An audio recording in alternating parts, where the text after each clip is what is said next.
কিশোরগঞ্জে বৈষম্য বিরোধী ছাত্র আন্দোলনের নতুন কমিটি গঠন হওয়ায় পরিচিতি ও মতবিনিময় সভা অনুষ্ঠিত হয়েছে।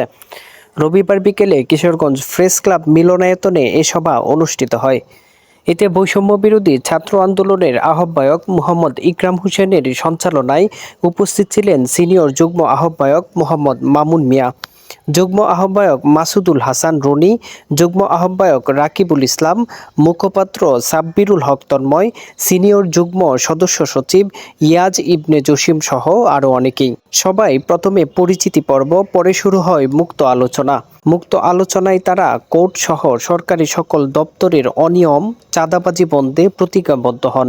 আমরা এদেশের মানুষের মুক্তির পথ কিভাবে শোভন করতে পারবো, মানুষ যে স্বপ্ন দেখছে যে ঘুষ দুর্নীতিবিহীন একটি সাম্য মানবিক মর্যাদা সামাজিক ন্যায় বিচারের ভিত্তিতে যে একটি রাষ্ট্র কাঠামো মানুষ স্বপ্ন দেখে আসছে। পাসপোর্ট অফিসে কোনো ঘুষ লাগবে না, এলজিডিতে কোনো ঘুষ লাগবে না, থানায় গেলে কোনো ঘুষ লাগবে না, আদালতে গেলে কোনো ঘুষ লাগবে না।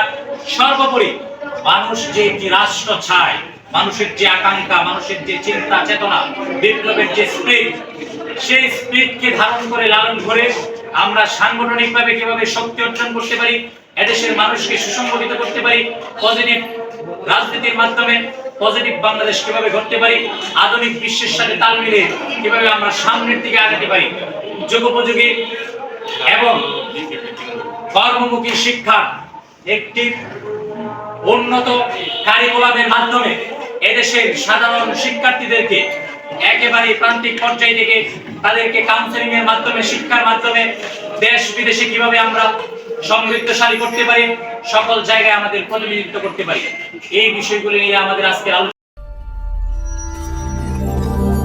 আপনারা দেখছেন কিশোরগঞ্জ টেলিভিশন।